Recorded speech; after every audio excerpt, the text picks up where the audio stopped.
మన ఫ్యామిలీ అందరికీ హాయ్ అండి. అందరికీ శుభ గురువారం. నిన్నటి వీడియోలో చెప్పాను కదా, పిల్లలు హైదరాబాద్ నుంచి వస్తున్నారని. ఇక వాళ్ళకి టిఫిన్లలో ఎక్కువ ఇష్టం ఏంటంటే ముందు గారెలేనండి. బాగా ఇష్టం గారెలంటే.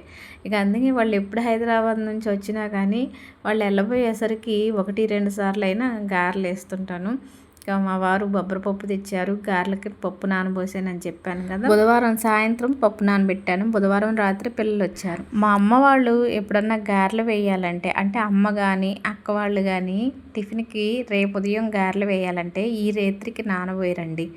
అర్ధరాత్రప్పుడు నిద్ర లేస్తారనమాట. అంటే అంత టైము పప్పు నానవసరం లేదు. రేత్రి పడుకున్న తర్వాత మళ్ళీ 12కో 1 నిద్ర లేచి పప్పు నానబోస్తారనమాట.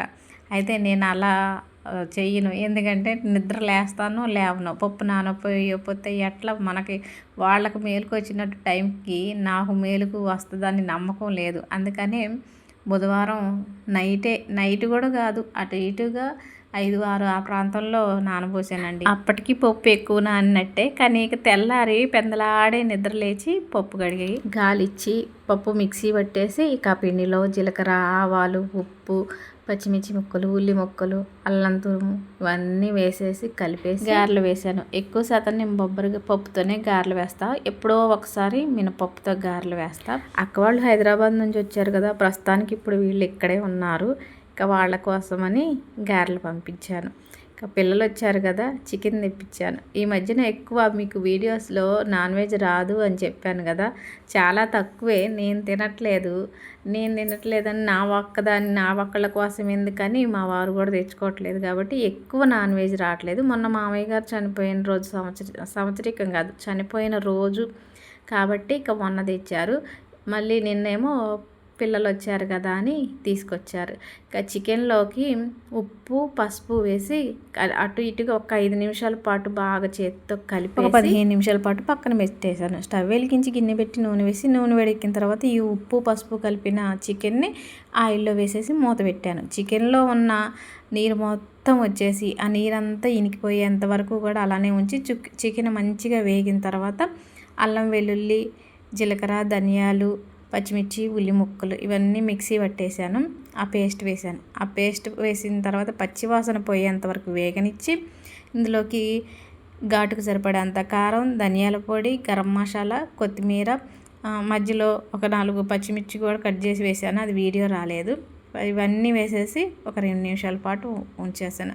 ఇది చిన్న బాయిలేరు అండి. మాకెళ్ళి పెద్ద బాయిలేరు, చిన్న బాయిలేరు అని 2 దొరుకుతాయి. పెద్ద బాయిలేరేమో నాటుకోడి లెక్క గట్టిగా ఉంటుంది, ఎక్కువ టైం ఉడికిద్ది. చిన్న బాయిలేరేమో మీ అందరికీ చాలా వరకు తెలుసు, హైదరాబాద్లో ఎక్కువ ఇదే దొరికింది. చాలా స్మూత్గా ఉంటుంది, ఇక తొందరగా ఉడికిద్ది అనమాట. ఇక కూర అయిపోయింది. పిల్లలిద్దరూ మా వారు తిన్నారు. నేనైతే కొన్ని రోజుల వరకు నాన్ వెజ్ తిన్నానని చెప్పాను కదా, ఇప్పటికి ఒక నెల 15 రోజుల దాకా అవుతుంది తినక. అందుకని ఇక నేను తినలేదు. నిన్న పుట్టినరోజు కదా, కొత్త చీర కట్టుకున్నానండి, తలస్నానం చేసి. పెద్ద పాప ఏమో జడ నేను వేస్తాను మమ్మీ అని వేస్తుంది. వాళ్ళకి హాస్టల్లో ఒకళ్ళకొకళ్ళు జడలు వేసుకుంటారు కదా, ఆ అలవాటు ఉంటుంది కదా, అందుకనే నేను వేస్తా అని వేస్తుంది. మా చిన్న పాప ఏమో వీడియో తీస్తుంది అంట. దబ్బా ఏమి జడ వేస్తున్నావు మమ్మీ, మంచిగా వేసుకుంటుంది, నువ్వు వట్టేసినవే అని పక్క నుండి నవ్వుతుంది. అయితే మంచిగా వేసింది లేండి, కానీ నేనైతే జడ ఎక్కువ కొంచెం అల్లి రబ్బర్ బ్యాండ్ పెడతా. తనేమో మధ్యలోకి రబ్బర్ బ్యాండ్ పెట్టడం వల్ల చూడడానికి ఒకలా ఉంది, అందుకే నవ్వుతుంది పండు. అయినా బాగుందిలేండి. ఇంకా అక్క వచ్చేసిందండి. అక్క నేను కొద్దిసేపు మాట్లాడుకుంటూ మళ్ళీ వీళ్ళు హైదరాబాద్ వెళ్ళేంత వరకు కొన్ని రోజులు నాకు కొంచెం మాట్లాడే వాళ్ళు ఉంటారనమాట పక్కన. అంటే ఇంటి పక్కన ఎవరన్నా ఉన్నారనుకోండి, ఇట్లా మాట్లాడుకోవటానికి మనం వండుకున్నవి వాళ్ళకి పంపిస్తాం, వాళ్ళు వండుకున్నవి మన దాకా తెచ్చిస్తారు. ఇది ఒక సరదాగా ఉంటుంది. ఈ మధ్యన ఒక సిస్టర్ అడిగారు, మీ తోటికోళ్ళు ఇక్కడ ఉండట్లేదు హైదరాబాద్లో ఉంటుంది అంటున్నారు కదా, నిన్నటి వీడియోలో కనిపించింది కదా అని. మరి ఎప్పుడు హైదరాబాద్లోనే ఉండరు కదా, అంతేకాకుండా మీ పక్కన ఇల్లు లేవు అన్నారు, మరి మీ బావగారి ఇల్లు ఎక్కడ అని. ఇక్కడేనండి మా బావగారు ఇల్లు ఉంది మా పక్కన. ఒకే ప్లేస్లో ఇద్దరు అన్నదమ్ములు ఇల్లు కట్టుకున్నారు. బావగారు మేము పక్క పక్కనే. కాకపోతే పిల్లలు ఇద్దరు హైదరాబాద్లో ఉండటం వల్ల అక్క కూడా వెళ్ళి అక్కడ ఉంటుంది. అంతేకాకుండా ఇప్పుడు పాప ప్రెగ్నెంట్ కాబట్టి ఇప్పటి వరకు ఇక తనను చూసుకుంటూ అబ్బాయిని చూసుకుంటూ అక్కడే ఉంటుంది. ఇప్పుడు అమ్మాయికి డెలివరీ అయింది కాబట్టి ఇక బాబుంది తీసుకొని, అంటే మనవణ్ణి తీసుకొని తన ఇంటికి తను వచ్చిందనమాట. ఇంకా కొద్ది రోజులు ఉంటారు ఇక్కడే. పిల్లలు హైదరాబాద్ నుంచి వచ్చేది ఒక వారం రోజుల ముందే తెలిసింది. నేను అప్పటి నుంచి ఉన్నా. పిల్లలు ఉండేది ఇక 2 రోజులే. ఈ 2 రోజుల్లో వాళ్ళతో వండుకోకుండా షాపింగ్ అంటే కుదరదు. పిల్లల్లో రాకముందే చిన్న షాపింగ్ ఉందండి, చేసి వద్దాం, ఆ పని చూసుకొని వద్దామంటే మా వారు ఇదిగో వెళ్దాం అదిగో వెళ్దామని పిల్లలు వచ్చిందాకా గడిపారు. ఇప్పుడు ఆ షాపింగ్కి వెళ్తూ తిరువురు వెళ్తున్నా అని అక్క వాళ్ళకి చెప్పి బయలుదేరా. చిన్న షాపింగే కానీ వెళ్ళాలి రావాలి. మనం అనుకున్నంత తొందరగా వెళ్ళలేము రాలేము. ఇంటి దగ్గర ఉన్నప్పుడేమో ఒక్క వస్తువు ఏదైనా మనం ఇంటి దగ్గర ఏదైతే అనుకున్నామో అదే తీసుకొని రావాలనుకుంటాము. కానీ అక్కడికి వెళ్ళిన తర్వాత మన కన్ను ఎక్కడికి వెళ్ళిద్దో మన కాలు ఎక్కడికి వెళ్ళిద్దో అర్థం కాదు. కానీ మన కంటిని మన కాలుని మనసుని అదుపులో ఉంచుకోవాలి. ఖర్చు చేయకూడదంటే అవి 3 కూడా అదుపులో ఉండాలి. కానీ షాపింగ్కి వెళ్ళాక అలా ఉండదో తెలియదు. ఇంకా వెళ్ళేదారిలోనే, అంటే తిరువూరు వెళ్ళేదారిలోనే అమ్మవాళ్ళ ఊరు. వెళ్తూ అమ్మవాళ్ళని పలకరించి వెళ్దామని ఇక్కడికి వచ్చాం. మేము వచ్చేసరికి ముసలివాళ్ళు ఇద్దరు మొన్నటి వరకు జ్వరాలతోనే బాధపడ్డారా, వచ్చేసరికి ఒక్కొక్కళ్ళకి చెమట్లు కారిపోతున్నాయి అక్కడ పనులు చేస్తూ. ఇప్పుడు మొన్నటి దాకా వర్షం పడింది కదా, అది ఉన్న ప్లేస్ ఏమో కొద్ది ప్లేసు దుక్కిది ఉన్నది అట్లా. ఇక చెత్త ఎక్కువ ఉందని కాలబెడుతున్నారు.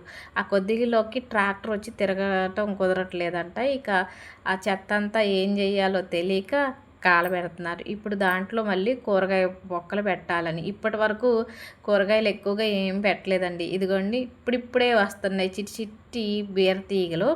ఇంకా వంగ మొక్కలు ఉన్నాయి. ఈ మామిడి మొక్కలు గుర్తున్నాయా, మొన్న నేను బాబాయ్ వాళ్ళ ఇంటి దగ్గర సేవ చేసినప్పుడు వచ్చా కదా, ఆ టైంలో వేసిన మామిడి మొక్కలు. ఇక నా పుట్టినరోజు అని ఏ స్వీట్లు కొనుక్కు రాలేదండి. సున్నుండలు చేశాను కదా, ఆ సున్నుండలే తీసుకొచ్చా. అమ్మకేమో షుగరు, ఎక్కువ స్వీట్లు తిందు, ఇవైతే కొంచెం బెల్లమే కదా ఏం కాదులే అని. నాన్నకేమో మొన్న జ్వరం తగిలిందని చెప్పా కదా, జలుబు చేసి జ్వరం తగ్గిన తర్వాత దగ్గుతో పాపం 4-5 రోజులు చాలా ఇబ్బంది పడ్డాడండి. అందుకనే నేను స్వీట్లు అయితే ఏం తేలేదు, ఆ సున్నుండలు మాత్రమే తీసుకొచ్చి వాళ్ళకి ఇచ్చి బయలుదేరాం. అక్కడ 2 నిమిషాలు ఉన్నామండి. 2 నిమిషాలు ఉండి మళ్ళీ బండి తీసి మేము బయలుదేరుతుంటే అసలు ఎందుకు వచ్చారు, ఎందుకు వెళ్తున్నారు, ఒక్క 10 నిమిషాలు కూడా కూర్చోలేదు, మంచి టీలు అన్నా తాగలేదు, టీ అన్నా తాగలేదు, ఎందుకు వచ్చారు ఎందుకు పోతున్నారు అంటున్నారు. నేను అన్నాను కదా, పుట్టినరోజు కదా అమ్మా, తిరువూరు వెళ్తున్నాము, ఇక వెళ్తూ ఇటు వచ్చి వెళ్దామని వచ్చినాం, మిమ్మల్ని చూసినాం, ఇక వెళ్తున్నాం అని నేను అన్నా. మళ్ళీ అంతేకాకుండా పిల్లలు ఉన్నారు కదా అంటే, పిల్లలు ఉన్నారుగా, సర్లే తొందరగా పోయి షాపింగ్ ఏదో చేసుకొని తొందరగా ఇంటికి పోండి, పిల్లలు ఎదురు చూస్తారు అని అన్నారు. ఇక అక్కడి నుంచి బయలుదేరి తిరువూరు వచ్చేసాం. తిరువూరు వచ్చి ఇక్కడ పిల్లలకి లెగ్గిన్లు తీసుకున్నాను. మమ్మీ డాడీ తెలిసే ఉంటుంది తిరువూరులో. నేనైతే పిల్లలకి బట్టలు అంటే డ్రెస్సులు అంటే ఎక్కువ మమ్మీ డాడీలోనే తీసుకుంటాను. అక్కడ 2 అంతస్తులండి మమ్మీ డాడీలో, అంటే చూసిన వాళ్ళకి తెలిసే ఉంటుంది. పై అంతస్తులో 15 ఏళ్ల పిల్లల అవతల ఫైన్ షర్ట్లు కానీ, ఇలా ఆడపిల్లలకి డ్రెస్సులు కానీ, పెద్దవాళ్ళకి ఫైన్ షర్ట్లు కానీ అన్నీ పైన ఉంటాయి. కిందేమో చిన్న పిల్లలకు ఉంటాయి అన్నమాట. ఇక పైన ఏమో పిల్లలకి లెగ్గిన్లు తీసుకొని చున్నీలు తీసుకొని కిందకు వచ్చానండి. ఇక అండి ఇక్కడ మనవడికి డ్రెస్సులు చూస్తున్నాను. సిసింద్రి డ్రెస్ తీసుకోవాలని నాకు బాగా కోరిక ఉంది. కాకపోతే స్టార్టింగ్ అంటే నెల్లబాబు కూడా కాదు, రోజులు బాబు సిసింద్రి డ్రెస్ చూపించండి అంటే ఆ డ్రెస్ చాలా పెద్దగా ఉందండి. డ్రెస్ అయితే బాగుంది కానీ అంత తీసుకొస్తే ఇంకా ఒక 4-5 నెలల దాకా కూడా వేయాది కాదు, అంత పెద్దగా ఉంది. ఇప్పుడు వేయడానికి అని తీసుకురావడానికి వెళ్ళాం కదా, అందుకని వేరే మళ్ళీ టీషర్టు షార్టు ఇంకో డ్రెస్సు తీసుకున్నాం. అక్కడి నుంచి ఆకృతికి వచ్చానండి. మరి బాబుకు తీసుకుంటే సరిపోతుందా, బాబు వాళ్ళ అమ్మకి కూడా తీసుకోవాలి కదా. మమ్మీ డాడీ షాప్ నుంచి ఇక్కడ ఆకృతిలోకి వచ్చాం. మమ్మీ డాడీ షాప్లో చీరలు ఉండవు, ఓన్లీ డ్రెస్సులే ఉంటాయి. కానీ ఇక్కడ ఆకృతిలో డ్రెస్సులు ఉంటాయి, చీరలు ఉంటాయి. మగవాళ్ళకు ప్యాంట్ షర్ట్లు ఉండవు అనుకుంటా, ఏమో నేను ఎప్పుడు చూడలేదు. లుంగీలు అయితే లుగ్గీలు, నైటీలు ఇలాంటివన్నీ చూసాను కానీ ప్యాంట్ షర్ట్లు అయితే చూడలేదు. మరి ఎక్కువ లేడీస్ వేరు, పంజాబ్ డ్రెస్సులు, 3 పీస్ సెట్స్, మిడ్డీలు, మోడల్ డ్రెస్సులు, జాకెట్ ముక్కలు, చీరలు ఇట్లా అన్నీ చాలా ఉన్నాయి. ఇంకోటి ఇక్కడ ఉన్న అక్క చూసారా, ఎల్లో కలర్ శారీ కట్టుకున్న అక్క అమ్మవాళ్ళ ఊరే. తను ఉండేది వేరే కౌంటరే కానీ ఇక నేను వచ్చానని ఇటువైపు వచ్చింది. కొన్ని చీరలు చూశాను, మా వారు కూడా నాతో పాటు ఉన్నారు కాబట్టి ఆ చీర కాదు, ఈ చీర కాదు, అది ఇది అది బాగుంటుంది అని చెప్తున్నారు. నాకు ఎన్ని చీరలు చూపించినా మనకి ఒక్క చీర మనసుకి నచ్చిందంటే ఇక ఎన్ని చీరలు చూపించినా ఆ చీర వైపే వెళ్తుంది కన్ను. నాకు ఇక్కడైతే ఈ చీర చాలా బాగా నచ్చింది.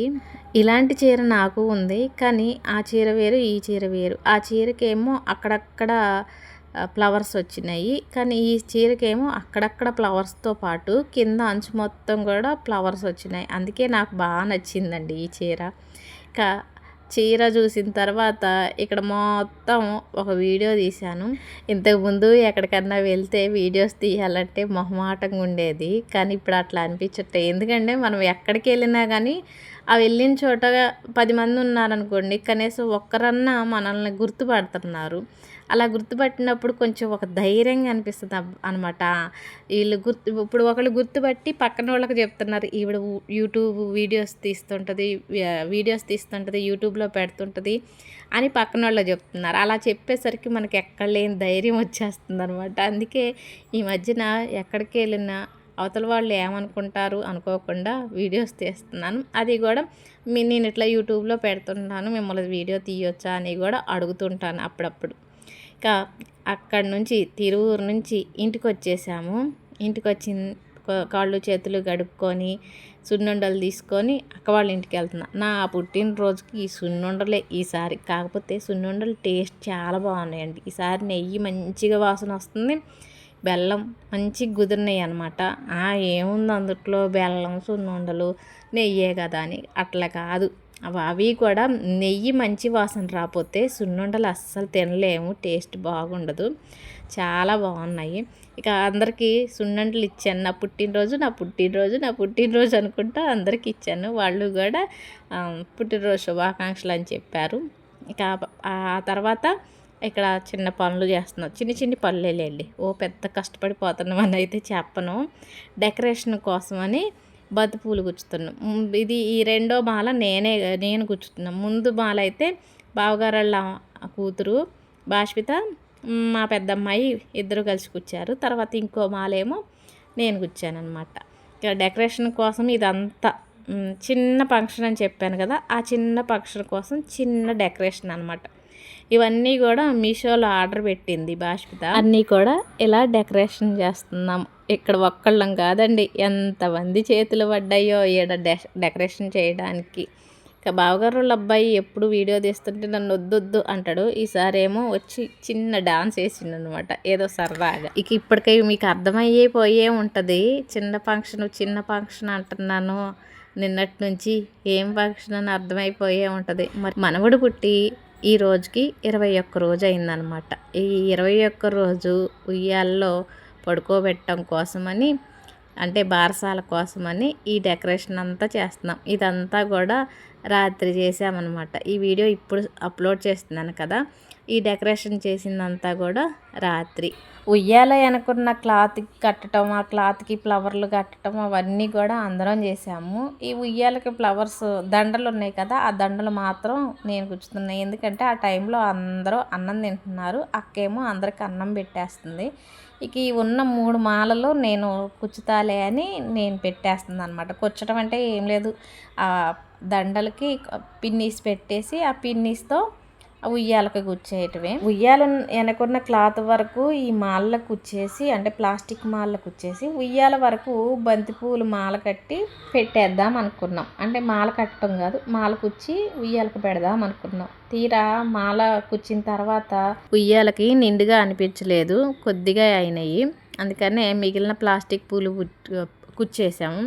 బంతి పూలు అప్పుడే కుచ్చితే వడిలిపోతాయి కదా, ఇక బాబుని ఉయ్యాల్లో పడుకోబెట్టే ముందు ఆ బంతి మాలలు వేయొచ్చు అని వాటిని తీసి ఫ్రిడ్జ్లో పెట్టేసి డెకరేషన్ అయిపోయింది. బాబుని ఉయ్యాల్లో పడుకోబెట్టే బారసాల వీడియోలో మళ్ళీ కలుసుకుందాము. సరేనా? వీడియో నచ్చితే లైక్ కొడతారు కదా.